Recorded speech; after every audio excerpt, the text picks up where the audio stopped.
दोस्तों, भारत और इंग्लैंड के बीच फाइनल टेस्ट मैच में पहले दिन सिर्फ 64 ओवर्स का खेल मुमकिन हुआ बारिश की वजह से। बारिश ने थोड़ा सा खलल डाला, लेकिन फिर भी तकरीबन 64 ओवर्स का खेल मुमकिन हुआ। इस पर हम लोग यहाँ पर रोशनी डालते हैं, बस आपने वीडियो को आखिरी तक देखना है।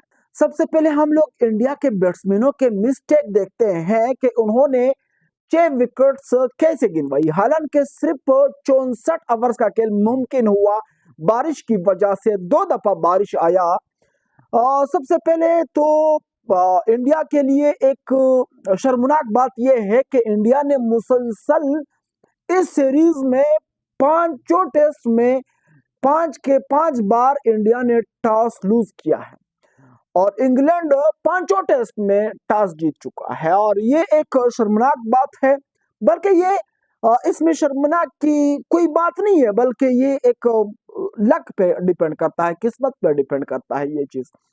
और तकरीबन मुसलसल 5 दफा शुभमन गिल ने टेल बोला, लेकिन एक बार भी टेल नहीं आया।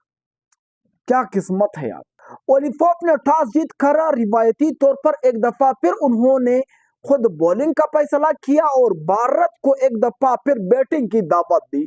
भारत के दोनों सलामी बल्लेबाज यशस्वी जायसवाल और केएल राहुल ने इनिंग्स का आगाज किया तो यशस्वी जायसवाल सिर्फ और सिर्फ 2 रन पर विकेट गिनवा बैठे और चले गए और उन्होंने सिर्फ 9 बॉल का सामना किया। जो वहां पर वो ड्रेसिंग रूम पहुंचे तो वहां पर कुछ तस्वीरें सोशल मीडिया पर गर्दिश करने लगी, जो कि भारत के हेड कोच गौतम गंभीर है। उन्होंने वहां पर थोड़ा सा यशस्वी जायसवाल को जो है डांटा कि आपने इतने अहम फाइनल टेस्ट मैच में इतने जल्दी और गैर जिम्मेदाराना इनिंग्स कैसे खेला, इतनी जल्दी विकेट कैसे आपने गिराया और इतनी जल्दी आपने अपना कीमती विकेट उनको कैसे दिया। और बिल्कुल डांटना भी चाहिए एक हेड कोच को, बैट्समैनों को, बॉलर्स को, फील्डर्स को जो है दबाव में लाना चाहिए, क्योंकि इसी तरह तो फिर ये अपनी मर्जी से खेलेंगे। अगर मूड ना हुआ तो नहीं खेलेंगे, मूड हुआ तो खेलेंगे। सो यशस्वी जायसवाल का एक अहम विकेट था जो कि निकल गया। उसके बाद केएल राहुल साहब भी 14 रन बनाने के बाद चले गए। उन्होंने भी हिम्मत हार दिया कि भाई यशस्वी जायसवाल तो मेरी गर्लफ्रेंड है, अगर यशस्वी जायसवाल चला जाता है तो फिर मैं क्या करूंगा, मैं भी वहां पर जाके सीधा ड्रेसिंग रूम में उसके साथ बैठूंगा और पकोड़े समोसे खाऊंगा। यहाँ पर सही सुदर्शन ने दोस्तों थोड़ा सी मुजाहिमत दिखाई, उन्होंने थोड़ी सी जबरदस्त बैटिंग की। फिर 38 रनों तक जाने के बाद उनकी भी हिम्मत तमाम हुई और उन्होंने भी यहाँ पर बिल्कुल घटने ठीक दिए इंग्लैंड के बॉलर्स के सामने। वैसे सही सुदर्शन को एक चांस भी मिला था, उसको एक कैच भी ड्रॉप हुआ था। सही सुदर्शन ने 38 रन 108 बॉल्स पे बनाए, जिसमें उन्होंने 6 चौके शानदार लगाए थे, लाजवाब बैटिंग की थी। ऐसा लग रहा था कि सही सुदर्शन जो है अपने इनिंग्स को एक बड़े इनिंग्स में तब्दील कर देगा, मतलब कम से कम 100 लगाएगा। लेकिन बदकिस्मती से वो एक दफा फिर नाकाम हुए और उन्होंने जल्द अपनी विकेट गिरवाई है। उसके बाद शुभमन गिल जब आए क्रीज पर दोस्तों, तो शुभमन गिल ने जबरदस्त बैटिंग शुरू कर दी। 21 रन बनाए उन्होंने 35 बॉल पे 14 4 चौके भी उन्होंने लगाए। तकरीबन 60 के लगभग उन्होंने अपना स्ट्राइक रेट रखा। तो यहाँ पर शुभमन गिल ने एक बहुत बड़ा रिकॉर्ड जो कि सुनील गावस्कर का वो भी तोड़ दिया। सुनील गावस्कर ने 723 रन बनाए थे एक सीरीज में और यहाँ पर शुभमन गिल ने तकरीबन 733 रन बनाए, जो कि उन्होंने अब भारत का जो सबसे बड़ा रिकॉर्ड था एक सीरीज में भारत की तरफ से, वो भी सेना कंट्रीज में, वो अब शुभमन गिल के नाम हो चुका है। अब शुभमन गिल के पास एक और इनिंग्स भी है और जो 773 रनों का एक बहुत बड़ा एजाज है, मतलब इंडियन की तरफ से, जो कि एक बहुत बड़ा सुनील गावस्कर ने ये स्कोर बनाया है एक सीरीज में 773 रन। अब उसके पीछे लगा हुआ है शुभमन गिल, देखते हैं कि वो कंप्लीट हो जाएगा या नहीं। अगर शुभमन गिल नेक्स्ट इनिंग्स में 50 या उससे ज्यादा रन बनाता है तो फिर शुभमन गिल जो है तकरीबन सबसे ज्यादा स्कोर बनाने वाला एक सीरीज में भारत की तरफ से सबसे बड़ा प्लेयर बन जाएगा। सो उस पर हम लोग इंशाल्लाह नेक्स्ट वीडियोस में भी बात करेंगे। सबसे पहले हम लोग यहाँ पर शुभमन गिल की विकेट को डिस्कस करते हैं। दोस्तों, शुभमन गिल ने जो विकेट गंवाया है वो बिल्कुल एक गैर जिम्मेदाराना है, बल्कि हम उसके मध्य मुकाबिल जो प्लेयर था, जो बॉलर था, जो उन्होंने जबरदस्त थ्रो की, गस एटिंगसन ने दोस्तों लाजवाब थ्रो की, जो खुद बॉलिंग भी कर रहे थे, उसके हाथ बॉल लगी। वैसे यहाँ पर शुभमन गिल ने जब शॉट खेला तो इतने क्रीज से बाहर आ गए और खुद कॉल भी दी कि आ जाओ। सो शुभमन गिल के साथ जो क्रीज पर सही सुदर्शन मौजूद था, वो तो रेडी नहीं था दिमागी तौर पर, वो तो तैयार ही नहीं था रन लेने के लिए। तो सही सुदर्शन ने कहा कि भाई मैं तो रन लेने के लिए तैयार ही नहीं हूँ, रेडी ही नहीं हूँ, तो फिर आप कैसे भाग रहे हैं मेरी तरफ। उन्होंने मना कर दिया। शुभमन गिल जब वापस मुड़े तो उसके बाद काफी देर हो चुकी थी और गस एटिंगसन ने जो है विकेट को उड़ा दिया थ्रो से। सो यहाँ पर शुभमन गिल ने एक गैर जिम्मेदाराना रन लेने की कोशिश की, एक गैर जिम्मेदाराना स्ट्रोक खेला, एक बिल्कुल ये सोचा ही नहीं कि मेरा विकेट कितना इंपॉर्टेंट है, और यहाँ से भारतीय टीम का कमर टूट गया।